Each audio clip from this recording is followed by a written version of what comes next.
Just Breathe Live is a YouTube live stream where youth ministry has a say. Hosts Shannon Harper and Eric Bliss interview youth and adult badasses who hold a vision of liberal, religious youth ministry that is both life-saving and spirit-lifting. Come join us via the chat for real-time conversations where your ideas matter and your questions get answered. Explore faith, spirituality, and life purpose as never before. And above all, bring your authentic self and just breathe.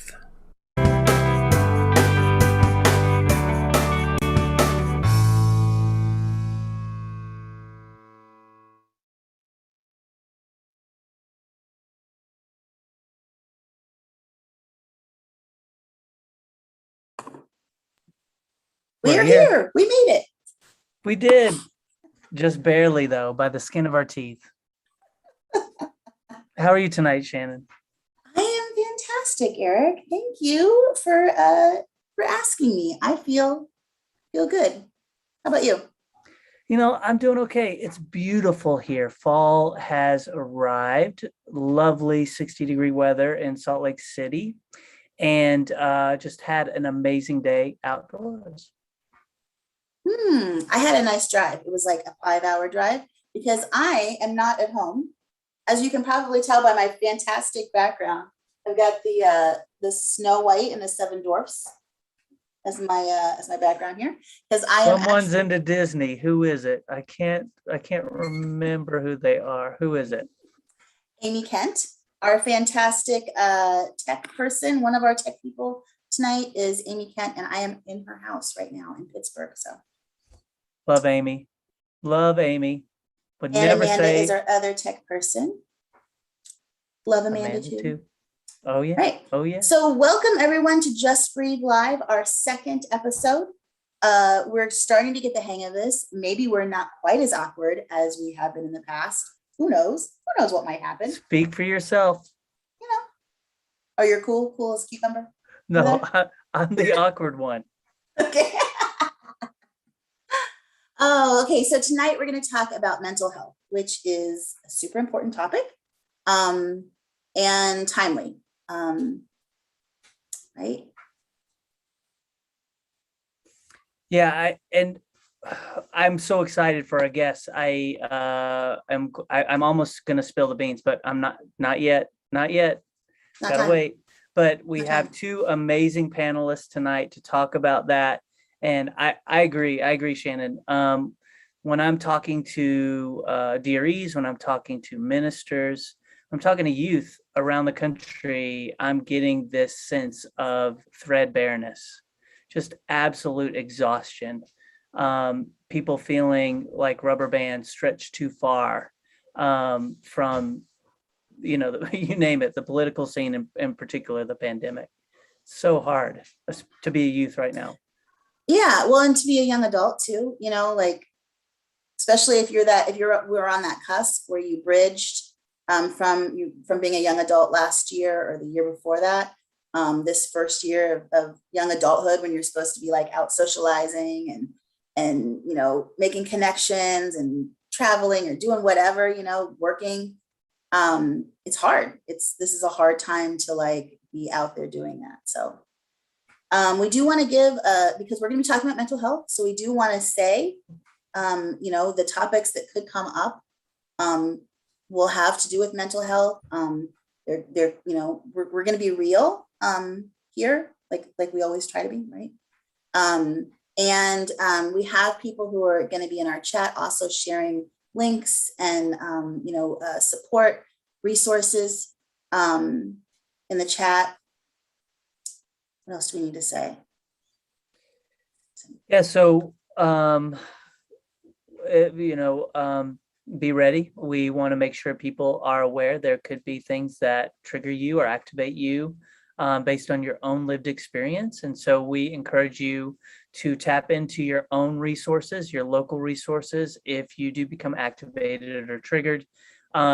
And we do have some mental health hotlines that we'll be sharing. Well, actually, one of our undercover guests will be sharing, who'll be introducing themselves via the chat. And so there will be a lot of resources, but above all, if there is an emergency, please dial 911 and get help.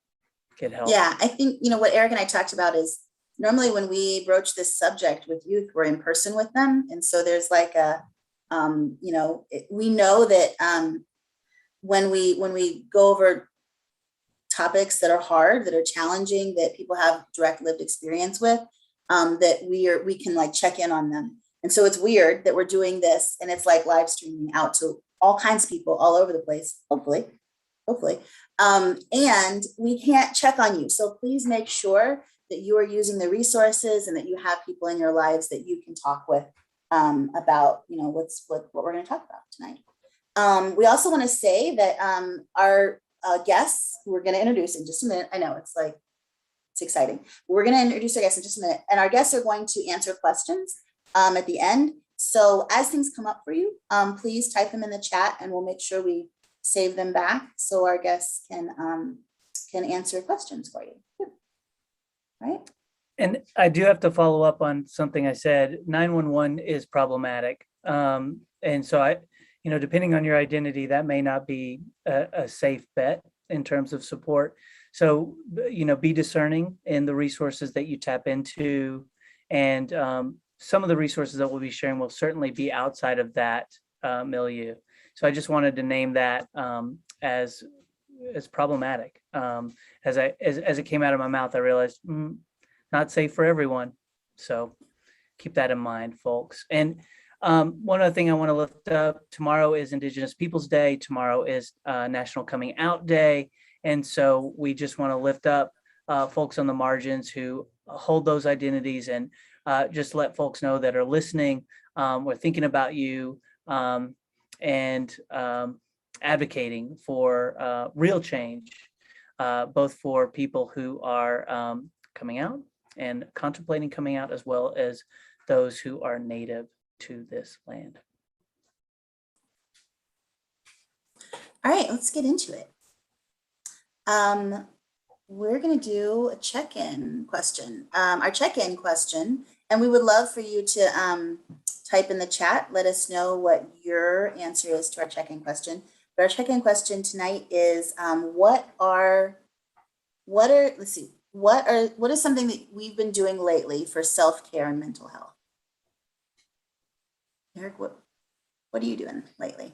Oh, walking in nature a bunch. Walking in Memphis. No, not in Memphis. I'm in Salt Lake City, but there's a nature trail nearby, and I like to get out and walk along this beautiful stream. I also like to play music, and that is something that's extremely nourishing to my soul. What about you, Shannon?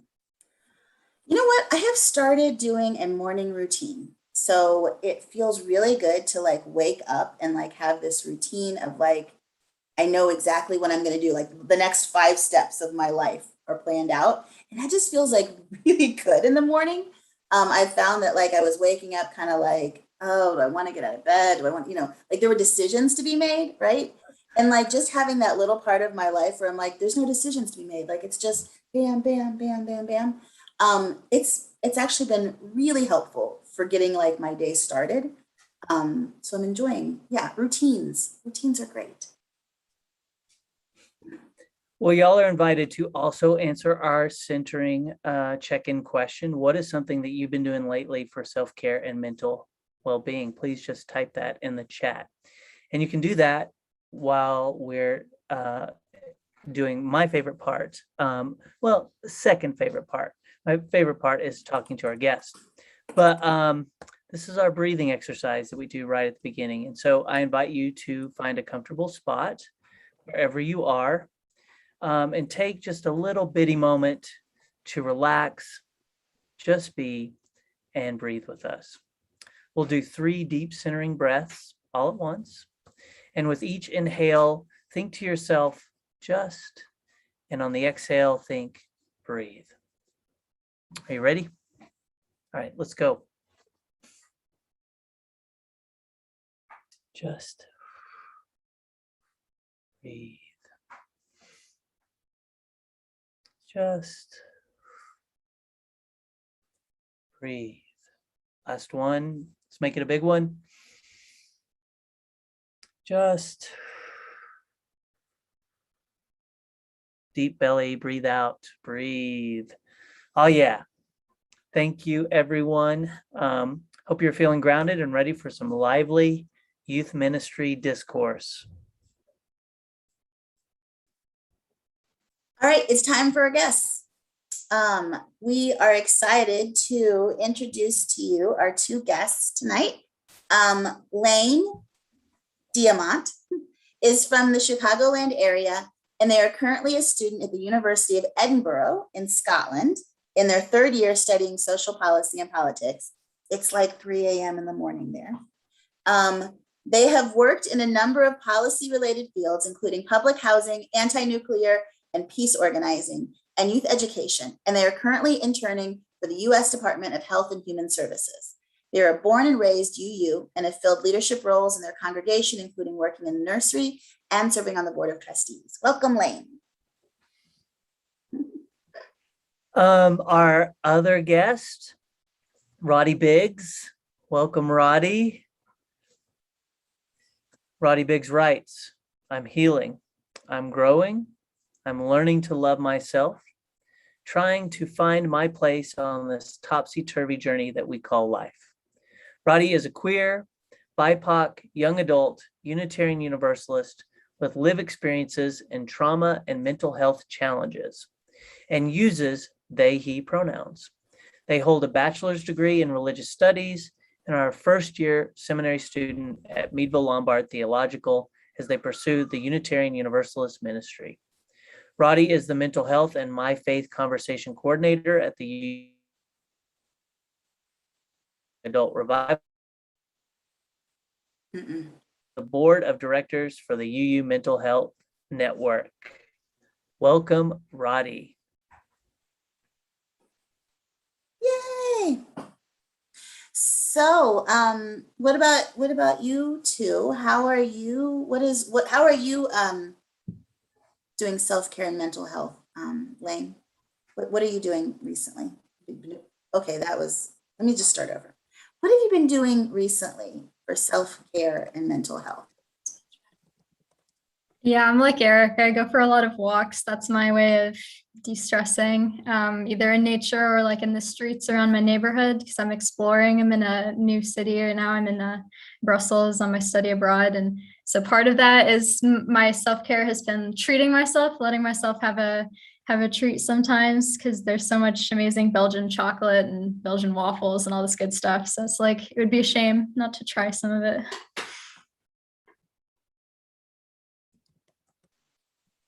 I need to know what the difference between Belgian chocolate and like other chocolate. There's people always talk about Belgian chocolate, but what is like? We can have this conversation later, but I'm really curious. Yeah, Roddy's got to check in. Roddy, how about you?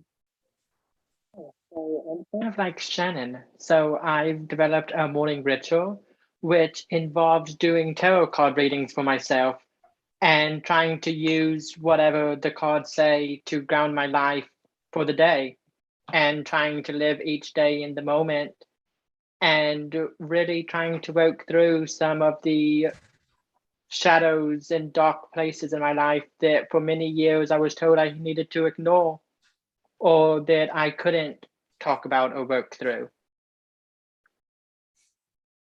So no talking for me. Sorry, guys. No, but tarot is fascinating. Do you have a deck that's your favorite that you're using right now? Yeah, so right now I keep going back to this Tenebrae deck, which is a deck of shadow work.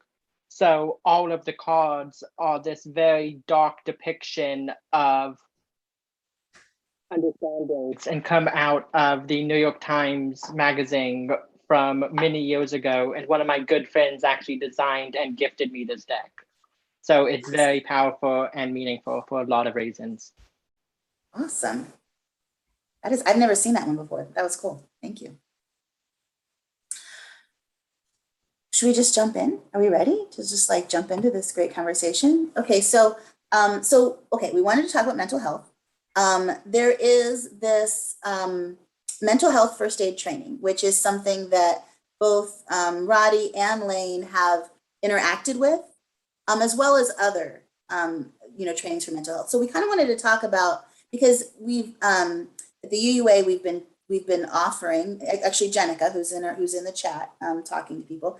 Jenica has been offering this mental health first aid training for religious educators, people who work with youth and young adults. I don't think we've done one for actual youth yet, but maybe for young adults, I'm not sure.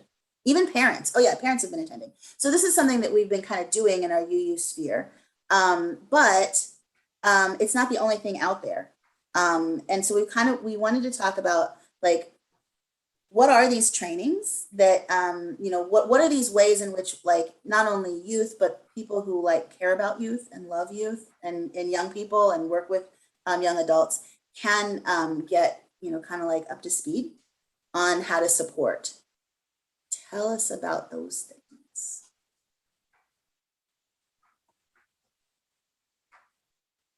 Whoever wants to go first. Yeah. So like I hadn't really heard of like mental health first aid before I like found out about the trainings, but basically what like mental health first aid is about encouraging people to know the signs and symptoms of mental health challenges, so that if and when someone in your life goes through like a mental health challenge, you are ready to be that kind of like first aid, that first point of contact to help them right away. And so like, people who do the training and people who are mental health first aiders aren't mental health professionals. It's not about providing like a therapy session. It's about like working with that person in an open conversation, and then helping them on next steps, like seeing a mental health professional or self-care in that. So it's about like being that first point of contact. That's what I've found it to be. Lane, what are some of those signs that you're taught to look for? Like a departure from normal, like a person's kind of normal behavior, like withdrawing from social interactions, maybe like, yeah, like just changing or giving away certain things, or seeming more down. Kind of sometimes it's not like as clear. It's just maybe they seem different, or they're expressing their thoughts in a different way that is concerning to you. And then you want to, like, it's not about like naming what they're feeling, but just saying like, hey, I've noticed something is different or something's concerning me. Like, can we talk about that? And maybe then get more into that conversation about like what's there.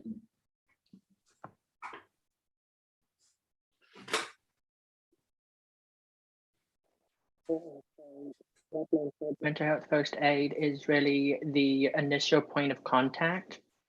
It is a way into having these types of conversations that society tells us we can't have, or that we shouldn't have, or the narrative that so many of us have heard, oh, that's just something you're going through and tomorrow you'll wake up just fine.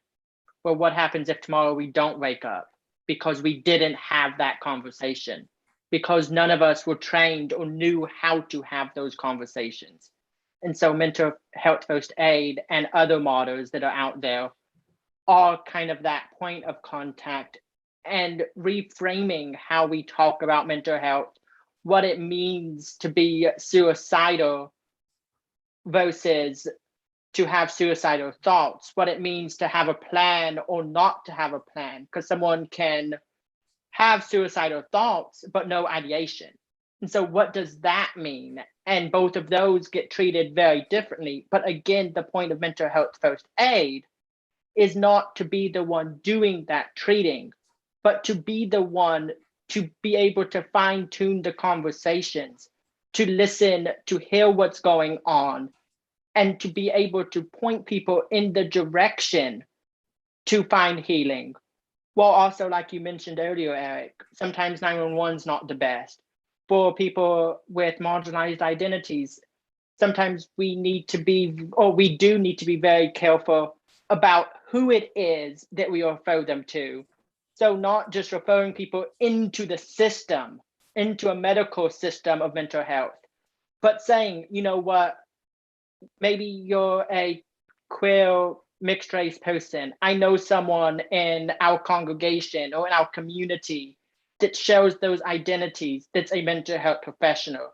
Let's go there first and not just into the void of experiences, because there are so many mental health providers out there that sometimes I question why they're a mental health provider in the first place. But that's a whole nother story. Could probably be 1,000 sermons, so I'm not going to go there. I shouldn't laugh. It's tragic. It's tragic, but sorry, go ahead, Lane.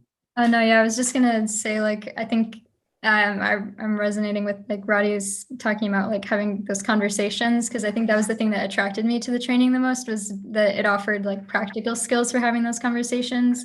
You know, like, yeah, we are discouraged from having them, and I think that also you might know that someone's struggling, or you might have a like suspicion, but it's hard to take that first step, and I felt like worried about saying the wrong thing or being unprepared for those conversations. So even just like peer to peer, that's kind of why I wanted the training, so I feel like it gave me the confidence to kind of initiate that conversation, which like and Roddy gave some really good explanations for why that can be so hard to start.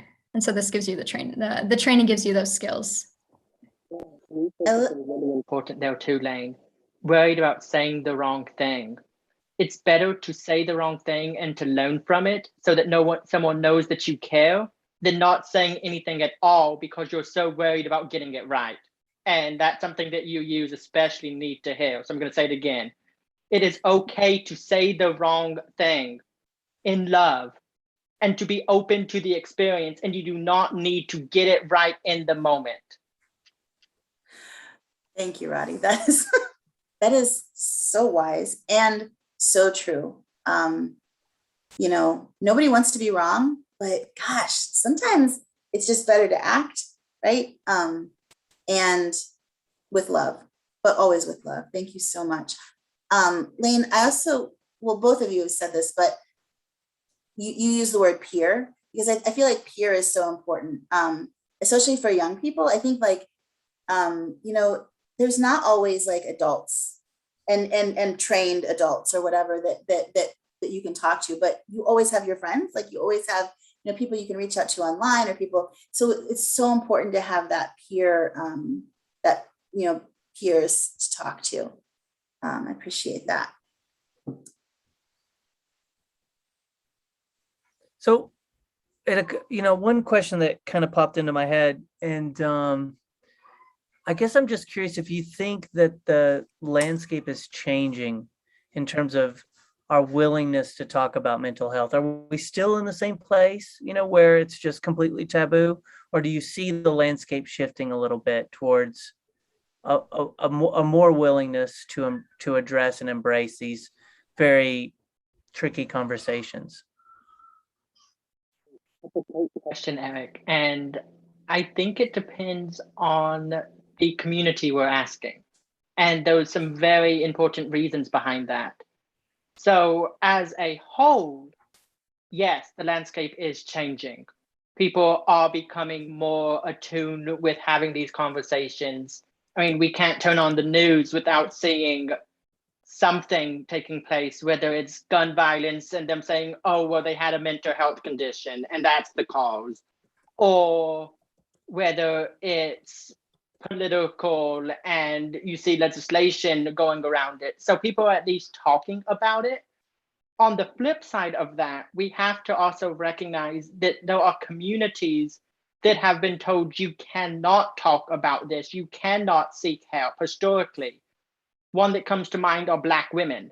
Black women have historically been told, no, you have to be the strong one. You cannot be seen crying. You cannot do this. You cannot do that. You have to always be going and going and going. And so Black women, at least in the context of the medical model of mental health, so seeing a clinician, seeing a counselor, a therapist, are less likely to do so. But as Lane mentioned, that peer support model, and Shannon mentioned, they are the most likely to be talking about mental health. but not in the context of what society would consider mental health care or self-care. But they've always been the ones talking about it, working through it, understanding what it means. And the same can be said for queer communities and trans communities, communities that don't feel like they might be seen or valued inside the mental health care system of the United States.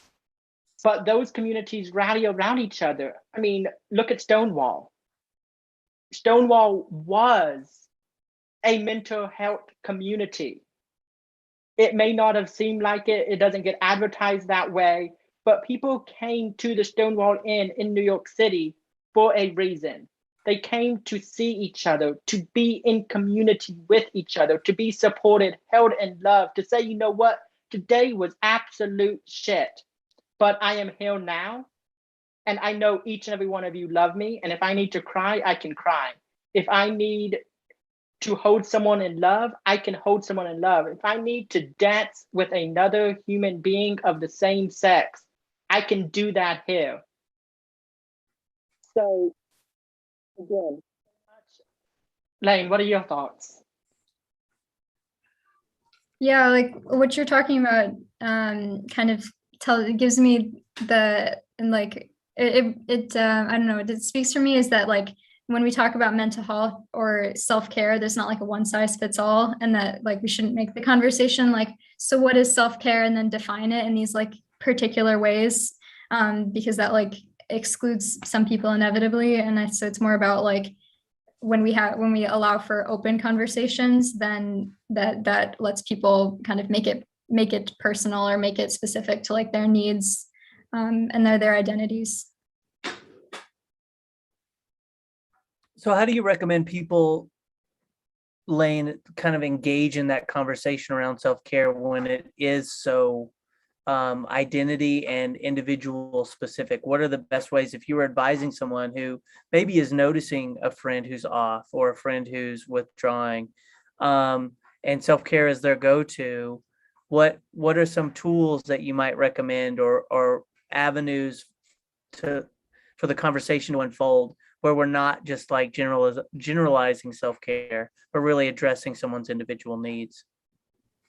Yeah, I guess maybe not like making it more open for them to kind of talk about what are their joys in life, or what are their interests and things that bring them meaning, rather than kind of starting with like what works for you, or like offering solutions, maybe just offering a place to say like, well, let's think about like what self-care could look like, rather than like, you should do XYZ because it worked for me, or that kind of stuff. And yeah, and so I guess self-care for me I would encourage them to think joyful things, non-harmful things, because something might make you happy, but it might not be like a long-lasting kind of joyful thing.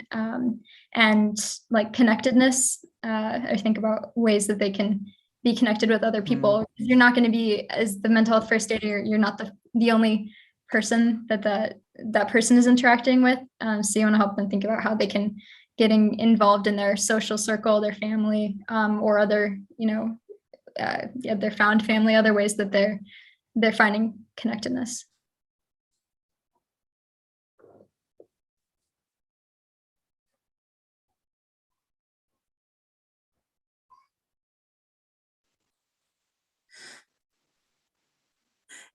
It's definitely my turn to talk, and I definitely don't know what I'm supposed to say. I'm just going to put that out there right now.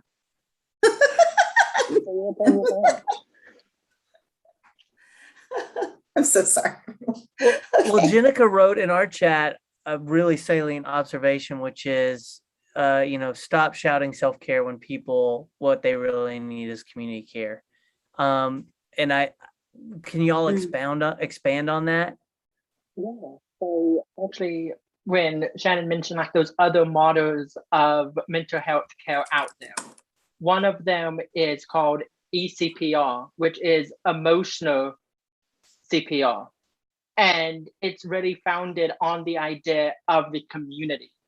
And so how do we as a community come in? And so when you are doing the training, there's what's called me CPR, which is what you do for you. That is your self-care. But then there's also we CPR. So that would be the community level, the people gathered on this call, the people maybe within the context of your congregation, the people that live in the city you live in, the people who live in the state you live in, Unitarian Universalists across the country, across the world, and then the entire world community. So there can be different levels of that care. So as Jenica mentioned in our internal chat, it is about taking care of yourself, because you have to take care of yourself first. That's important.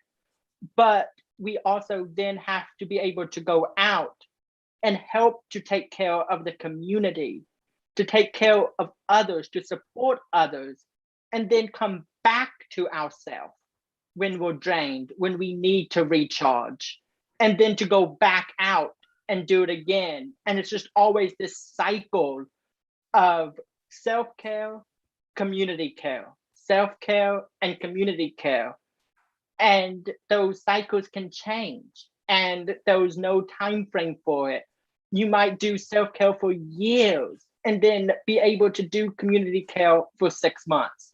It might be that you do community care for 12 years and then are like, you know what? No, I really need to take this time and not do anything for a year.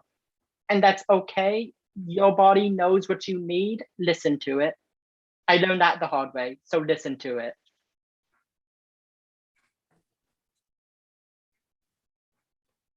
I think that's a really interesting perspective, Roddy. I kind of like read that phrase differently. For me, it was making me think of is that like when you're in a mental health challenge, like I think that it might be difficult to like even think about self-care, like doing anything, and much less, you know, like community care. So I feel like what the idea of that is it takes the burden off of the individual to like care for themselves, and maybe just like rephrasing what self-care looks like is just reaching out to someone else and allowing that person to like help you and to take steps for you, like, you know, so that you don't have to do everything, you know, all of the steps of the process yourself. I can't remember what there was. I think it was actually River Rising. So it's a summer camp for teens. But at one of our River Risings, our motto was self-care, or community care is self-care. So if you're working to take care of your community and care for each other, that means you're also taking care of yourself. It's the same thing. So thank you. Those are great points. So something that's like I'm thinking about here is when we're talking about, it's like all of these things are kind of interchangeable, right? We talk about mental health, we talk about self-care, which also kind of reminds me, because like some of the things we do for self-care or community care could also fall under the spiritual practices, label. Like it all kind of blends together. And maybe as a Unitarian Universalist, I think about spiritual care in ways that are bigger than sometimes, like if I was part of a religion that had more of a doctrine and had a specific way of practicing. So there's many paths in Unitarian Universalism. And so spiritual practice can have so many different levels. So I'm also thinking about pastoral care and how we often give, and Eric and I both do pastoral care trainings in our regions for youth and for young adults and adults who work with youth. And so we teach people how to like listen without like, and then talk to them without giving answers, like telling them what to do, giving advice. How is like pastoral care similar or the same as, or crossing over, or some kind of Venn diagram with mental health and like self-care? That's a very complex question, wouldn't you, Shannon? Always. Well, do I have an answer? but I'd love to know what you think first, Lane, because I'm in seminary, so I always have answers for questions like this. Yeah, I think what you were saying about like not giving them a particular answer is really an important part of mental health first aid. Because it's not like I think I've said, it's not about like instructing someone like, oh, you need to go see a therapist. It's more about like creating an open space for conversation, so you can work to figure out what steps would be best for that youth or that person.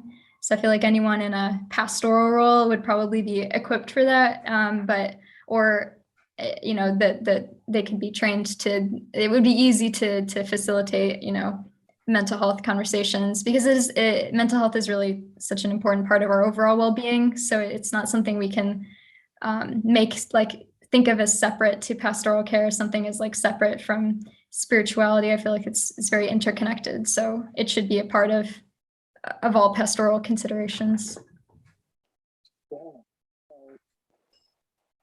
I think when I think about this, I kind of flip the script on what pastoral care means, because a lot of times we look at people who are ordained, who have gone through years of training, and think that they're the only ones that can talk to us or tell us or help us do some of this stuff.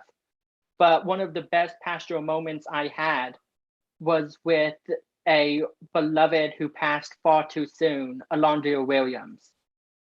For those of you who maybe don't know, Alondria served as co-moderator of our UU board for many GAs. Alondria was a phenomenal Black powerhouse for UU ministry. Alondria constantly worked at the intersections of their Black identity, their queer but not queer because why label it identity, and in young adult and youth spaces. And I had the honor of knowing Alondria from the Tennessee Valley UU Church. And so, like I said earlier, I learned what it meant to engage in self-care really late. I got completely burned out, and Alondria came to me one day after church and said, Roddy, you need to slow down. You know what you need. Why aren't you doing it? And I looked at Alondria and was like, what are you talking about? And that's launched into hours of conversation. So much to the point where Alondria, after I got done preaching one Sunday at Tennessee Valley, far before I answered a call to ministry, came up to me and said, so Roddy, when the hell are you going to seminary? And I was like, what are you talking about, Alondria? And Alondria was like, you know that moment when I came to you and told you that you needed to slow down? I was like, yeah. He was like, I was ministering to you then, but you just ministered to everybody in this room. Go to seminary. Brushed it off. 5 years later, here I am. So I think a lot of that, like all of that to say, anyone can do pastoral care. It takes that place of connecting and of reminding people what they already know. We're not telling them things that they don't already know inside themselves. We're helping them find it. We're helping them reconnect with it. Maybe unwiring what society has told them about themselves and telling them that they are worthy of all of this, that they aren't a quotient of their productivity, as Alondria would say, but that they are the worthiness personified that they need, and figuring out what that means and how to live within that. So pastoral care, like I said, Shannon, you asked a complicated question, because it's not conflict. It's not, let me fix you. It's not, oh, I have the answer for you. Here it is. It's, you have the answer inside of you. Let me help you get there. And we'll journey this path together. And the beautiful thing within Unitarian Universalism about that is my spiritual practice might be completely different than the spiritual practice of the person who I'm providing care for. And so in the meantime, I'll get something from that conversation with them, and they will get something with that conversation from me. And we will learn together and leave the conversations different people than when we entered it. So yeah, I'm going to be quiet now because I could go on for hours. We were just commenting on how we need to, Roddy, you need to advertise all of our peer pastoral care trainings and why it's so important, for for everyone. And that's what we say. It used to be something called chaplain training, and it used to be really like for like people who were going to be chaplains, have that role at events. And we're really kind of flipping it and switching it and saying, no, actually, whether you're going to officially be, provide pastoral care or whatever at an event, or whether you just want to be a good friend or a good roommate or, a good sister or brother or whatever, like everybody should, have these kinds of trainings, and everybody should learn how to listen well to people. Yeah. Thank you. That was exciting. Shannon, I really appreciate you bringing up the old, what we used to call the old chrysalis chaplain trainings, because that's something that's just been playing over and over in my head as this conversation has unfolded. Is there's been a real outcry from the youth in the Pacific Western region where I work for a 201 pastoral care training for youth and those who work and serve with them, that focuses on community care.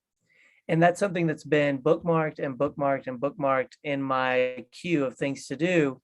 And I think partly it's just the busyness of work, but it's also, I don't know where to begin.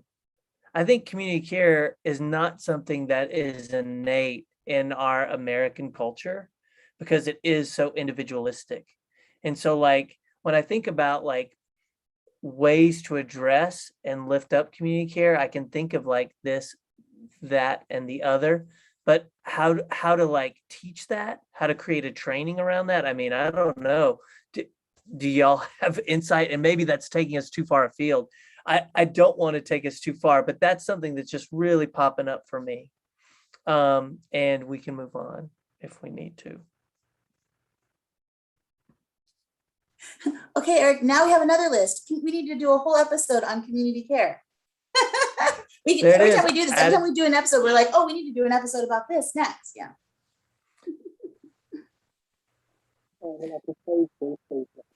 To Eric's point, like Shannon has mentioned, that's a whole nother episode. But it's about having the conversations.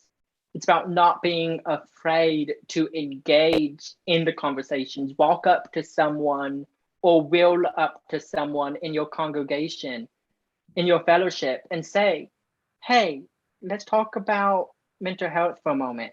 How are you doing? What's your day been like? Do you need anything in this moment? And here's what I could use. Start the conversation. Play with it in a safe and supportive environment. And doing so, you'll be able to then go out and do it when it's really needed. So again, episode, but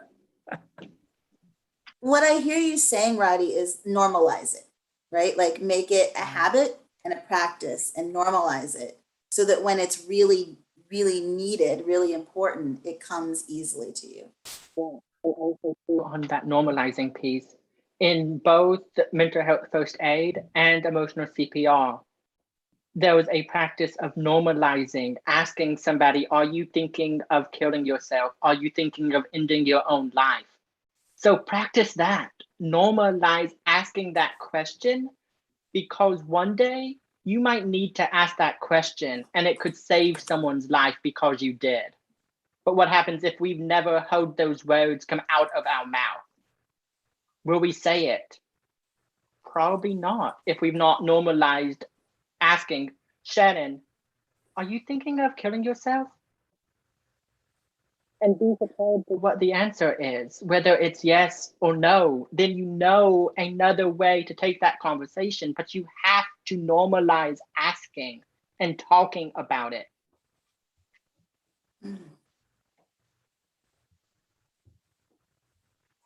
Lane, what's your take on all this? I guess it just, I mean, Roddy has given some really good points here. I feel like UUism is very well placed or well positioned to have like this conversations about community care, because we're covenantal, and like a lot of our values are connectedness to each other, and because we covenant to support each other in our search for truth and meaning and for love. And so I think that part of that, moving towards community care, I think that it would be well informed by like our core values, as you use. I wanted to give you all a follow-up question too, taking us in a little bit of a different direction, because I can hear how powerful these conversations can be with another human being, but can you use the tools that you learn from trainings like the mental health first aid training or the We CPR, Me CPR? Can you use those to address your own personal mental health?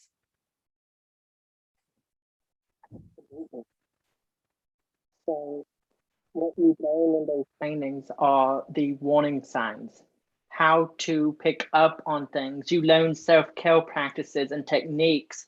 Both of those training models wrote through scenarios and real play conversations where you are exploring.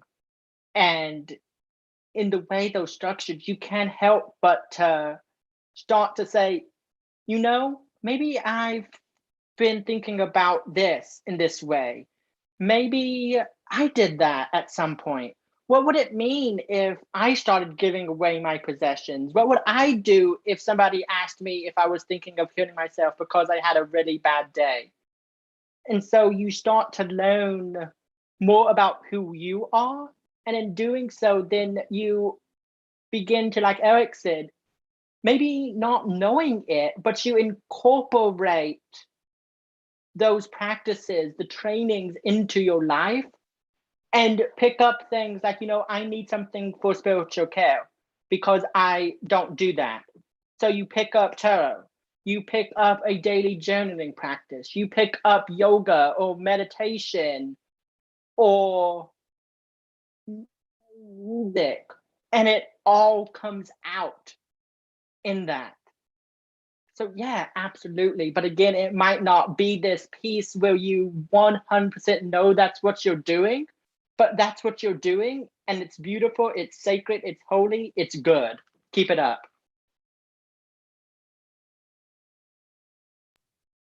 Yeah, my thoughts exactly. I think I was pretty much going to say all of that. It's about knowing what, like, when you're thinking about what like a normal or a good state for someone and is, then you can start to think about what that is for yourself. And I think that also because we're like kind of trained to be like a person who is reaching out to another person, so it just creates a space for you to like accept that, like reaching out in the first place. So when you can make yourself someone who is reaching out, it's also easier to say, like, to think about reaching out when you need it, because it just makes everything more open, and it gives you an awareness of what tools are out there, both for other people and for yourself, I think.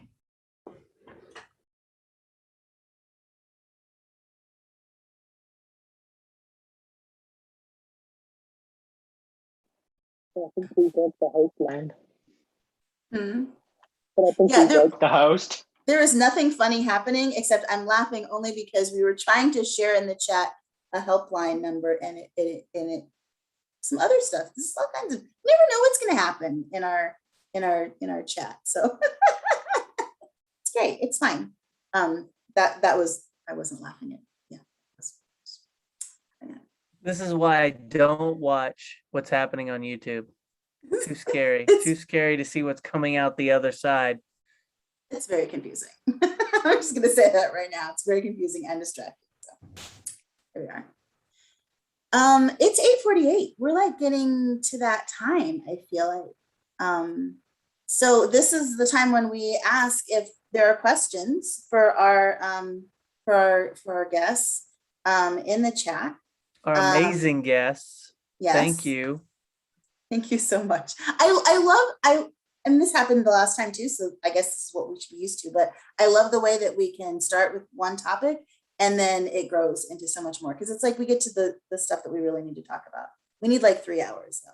Yeah, I feel like we've just scratched the surface. Like each conversation, each answer has brought up like 5 more questions, and I'm like, oh, it's not my turn to ask. It's Shannon's turn. I got it.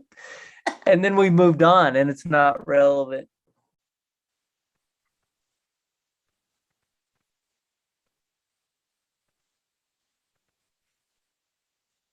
I'm not seeing any questions yet. So we want to talk about what is happening next time we're meeting.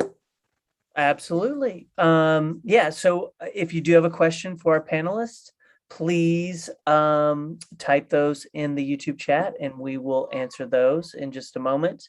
But our next Just Breathe Live will be Sunday, November 14th. It's always on the second Sunday, 5 p.m. Pacific, 8 p.m. Eastern, with special guests Reverends Aisha Ansano and Reverend Emily Conger. Also with our youth, Rebecca Throop. Or is it Troop? Do you know? You know, Shannon? What, I'm sorry, what was the question? I want to make sure I'm announcing our youth guest name. Is it Throop or Troop? Troop. Troop is how you pronounce it. Troop. Wonderful. I should know that because we have a congregation in Pasadena that's spelled exactly the same way. It's a silent H. It's a silent H. So we'll be talking about the wonders, the beauty, the soul-quenching awesomeness of dinner church. So come get nourished and be a part of the conversation.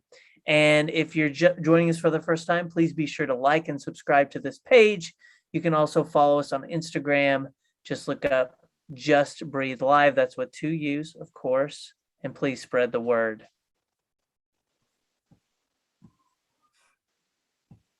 All right. Well, as we're waiting for questions, possible questions, I am curious. I'm curious about some like go-to responses if we know people in our lives who are having like all the things that Lane mentioned. Like what are those signs?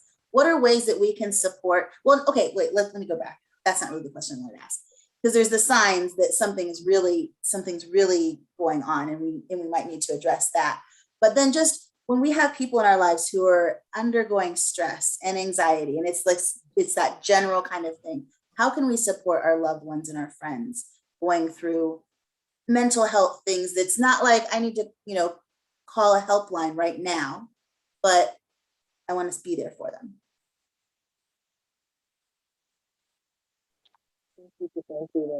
Shannon, be there for them. Say, you know what, I don't know what you're going through, but I'll sit here with you. And when you're ready, we can figure it out together. But you be there for them. You let them know that you're always going to be there for them. And you live by example. You live into our Unitarian Universalist covenants. You be the light of love in the world.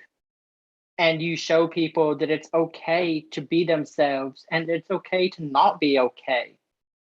And in doing so, you change the narratives that we're having. But it really comes down to being there, to showing up, to being committed to being there. And if that means at 1 a.m. and you're able to do it, you're there. Granted, there's boundaries depending upon the context. But if it's someone in your family and they call you at 1 a.m, you're not going to say, oh, it's 1 a.m. Sorry, Susan, I can't be there for you right now. Call me in the morning. You're going to be there.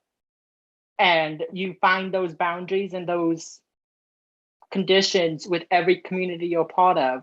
But the important thing is that you're there.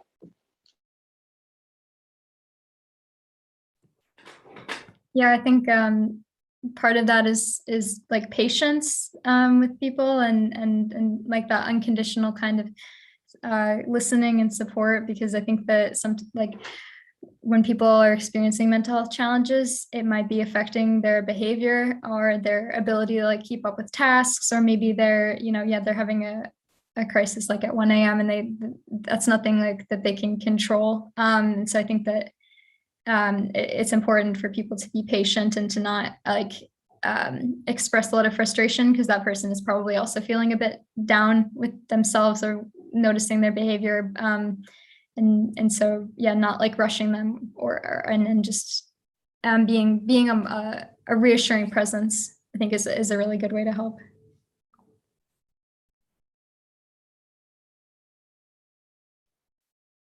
So we've only got a few minutes left, and we got to close with our whoosh and ask people what they're breathing in. But we do want to ask you, Roddy, a little bit about that UU Mental Health Network. Can you tell us a little bit more about that and how people might get plugged in or utilize it as a resource? Yeah. Okay. So the UU Mental Health Network came into being in 2018 and is really just getting started and off the ground. We are starting to develop a new ministries model. Currently, there's an LGBTQ group that's meeting. There is a BIPOC group that is just about to have their first meeting. So that's Black, Indigenous people of color. There are conversations happening around mental health and disability. There are conversations happening about building mental health ministries within our congregations and fellowships. And so there was so much I could say about it. I have the honor of serving on the board of directors and was appointed at our last board meeting as the director of ministries. So if you want to learn more about the UU Mental Health Network, feel free to look it up. It's uumentalhealth.org. You can also find information about it on the UUA's website by just searching UU Mental Health. Or I'm going to have Jenica, who has my email address, just throw my UUMA email address in the chat, which is rbiggs@uuma.org. And if you have any questions about the UU Mental Health Network or want to get plugged into it, just send me an email and I will be gladly able to get you plugged in and to navigate what it means to be a Unitarian Universalist with mental health concerns, or working in the context of Unitarian Universalist ministry and wanting to address mental health. I'm seeing something in our private chat about what UUs believe about mental health and maybe how that's different from other religions. Again, that's a sermon. So I'll say briefly, UUs believe a varied amount of things about mental health, whether it's mental illness, mental health challenges, mental health identities. But one thing that all UUs can agree on, I believe, is that we need to have conversations about mental health. How we get there, what those conversations look like will be completely different. They will all be valid, but we have to have the conversations. So if you're interested in these conversations and want to dive in more than what a 1 hour episode on Just Breathe Live can do, send me an email, rbiggs@uuma.org. Check out the UU Mental Health Network's webpage at uumentalhealth.org and keep the conversations going. Wow, that was a lot. Thank you. Lane, is there anything else you want to say about mental health you want to lift up that we haven't touched on yet? Yeah, thanks, Sin. And I think we've talked a lot about like the training, or at least I feel like I've talked about the training, but at the end of the day, even if you haven't taken the training, I think that it might seem difficult initially, but I think that it's very rewarding, and it really builds up strong relationships in our communities if we can take that first step and reach out to others and just have open conversations. And I think that we'll all grow from it and we'll all benefit. So just to take that first step. Yes. Thank you.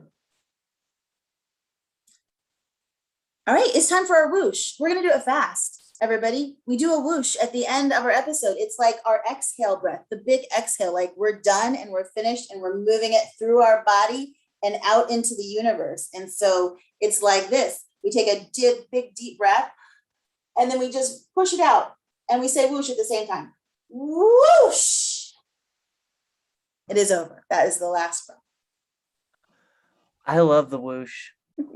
Okay, I'm changing the breathing and the guess. Favorite thing, whoosh. Guess y'all are amazing, but you can't front on the whoosh. All right. As we depart, each time we ask our panelists as well as our attendees to hear what you're breathing in these days that is keeping you sane, helping you stay grounded, or filling your cup. Please type in the chat whatever it might be that is keeping gas in your tank, a skip in your pace, or fresh air in your breath. And Roddy and Lane, what is helping you stay grounded?